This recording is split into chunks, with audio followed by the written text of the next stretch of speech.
To get success with ground orchids, you don't have to be a professional grower. We'll go through some of the most common ground orchids and just show you how easy they are to maintain. And welcome to the Nature Company. If this is the kind of information you're interested in, please hit that subscribe button down below if you haven't already, and that notification bell to be notified of all our upcoming content so you don't miss out on a thing. So I'll just whiz you around the table quickly to show you what we've got here. Looks like the storm's coming in, so we've got to get this done quickly before we get rained out. So we've got Spathoglottis, which I'm sure we all know, Arundia, also a very common orchid known as the bamboo orchid. We've got some Sobralias. We've got the Phaius tankervilleae, and of course the Bletilla striata. So we've got one other one that you may not know of. If you're from South Africa, you probably heard of it, but might have never seen it. So we'll get into that at the end. So let's just go through these basic ones before they get blown away. We'll start off again with the Spathoglottis. We've done a whole video on this, so I'll just take you through it really quickly. They generally found in Southeast Asia. They like high humidity, and generally they like a winter rest period. I put them in a really sandy mix so that it can drain out really quickly, and they tend to do really well, especially when given at least 3 to 4 hours of full sun a day. I used to give them a lot more than that, but I found that the leaves were burning up a bit too much and I wasn't getting as many flowers as I was hoping for. So as soon as I started to give them some full sun in the morning, and then they'd start getting bright shade for the rest of the day, they were doing a lot better. These are generally planted in pots because our ground has got too much clay and they won't get enough drainage. These need to drain out quickly. Although they like to have that little bit of moisture around them, they do need to drain.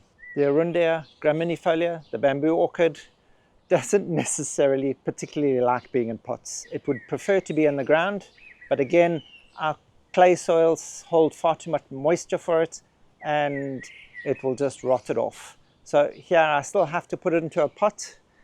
Here I use more of a loam media than I do for my Spathoglottis. It's far more of a compost than a sandy mix. Also, they like to be kept damp, not wet.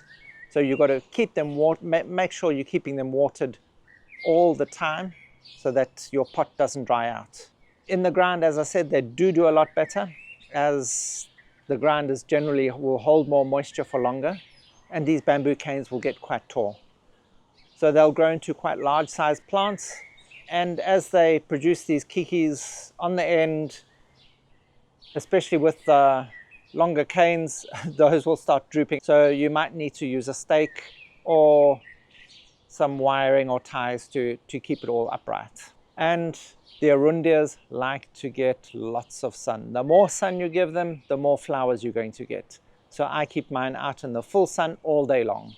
In a black pot like this is why I need to water regularly. And the Sobralias that get these huge big flowers on them,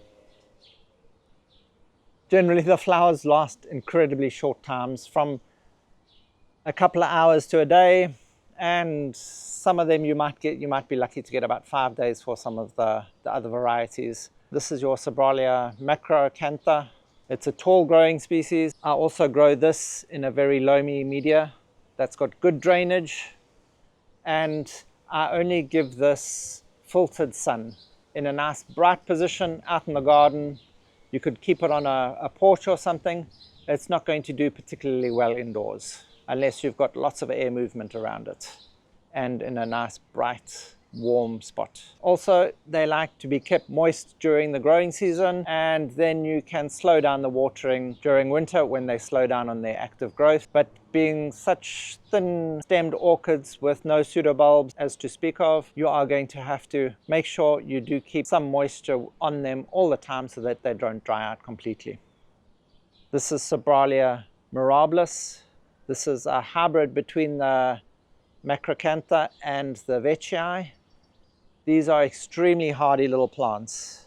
They're more dwarf than what the macrantha is, and these I leave out in full sun.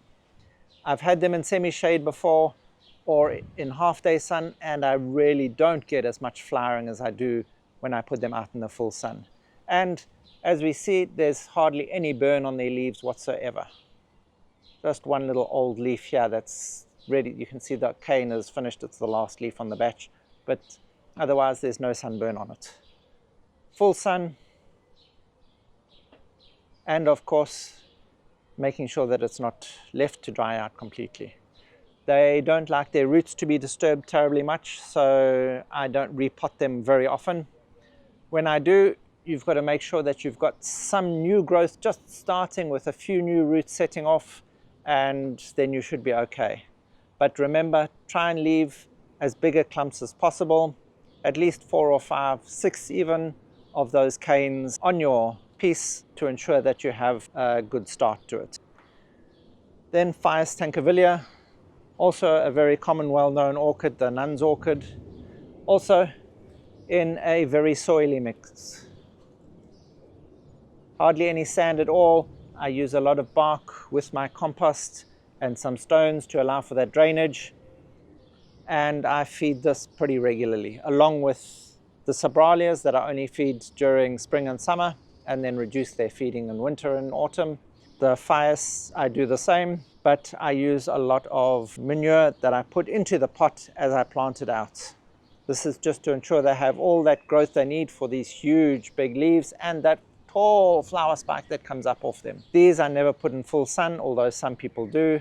These I keep in probably the most shade of any of my ground orchids. It's still a bright area, but it doesn't have any direct sun on it whatsoever. In winter, it's going to lose all its leaves, and you can stop watering it altogether, otherwise you may get some rot. Then there's the Bletilla striata, also known as the Chinese ground orchid. These are indestructible, at least by me. They are such beautiful. They flower in early spring, often when all the leaves are still off the plant. The flower spikes come up and you get this beautiful purple pink display. It's really quite stunning. Also, it's a very sort of peaty mix that I grow them in with some bark, and I use manure in these as well to really feed them up so that they really flower spectacularly. In the winter, they do like a bit of rest, especially if you've left them to dry off that all the leaves fall off. Then you let them to rest in a cool spot, because that extra bit of coldness and the dryness really makes sure that they bloom spectacularly. If you do tend to keep them watered during the winter period, or at least moist during the winter period, they can keep the majority of the leaves, although those leaves will start to look a bit tatty. And I still get flowers out of mine, but often you don't get that same mass display because some of it is hidden by the leaves themselves. These will grow just about anywhere, from full sun to the majority shade. They don't seem to be terribly fussy, and they still seem to bloom no matter where you put them. In my climate, even if I forget to water them for the whole year, they still keep coming back. Although to keep them at their best, remember to feed them. That manure into your compost is such a wonderful way to feed them. You can use organic pellets also, does the same thing. And now let's get to that slightly less known, is the eulophias. There are several different varieties of eulophias. Many of them are endemic to South Africa, and that's why other parts of the world may have not seen or even heard of them, because of the protected nature of the indigenous orchids of South Africa. Also, their flowers necessarily aren't as spectacular as some of the others, but they are still incredibly beautiful and very interesting. And one thing that does seem strange to me about a lot of these ground orchids is a lot of them seem to have these plicate leaves. This ribbing folding in the leaves I think is actually quite beautiful in itself. And as we've gone around the table, you'll see how many of them actually do have it. It's obviously some sort of ecological adaptation, and if someone knows exactly why a lot of ground orchids have it, I'd be interested. So pop that down in the comments for me, and let's see whether we can figure out why. So there's a whirlwind tour of some of the most common ground orchids, and just some basic information that should make you less scared of them, and hopefully you can enjoy them too. And we got through it just in time. It looks like the whirlwind of Mother Nature is going to come at us too. So thank you for watching. If this is the kind of information you find helpful, please hit that like button, hit that subscribe button down below, and that notification bell, bing bong, to be notified of all our upcoming content so you don't miss out on a thing.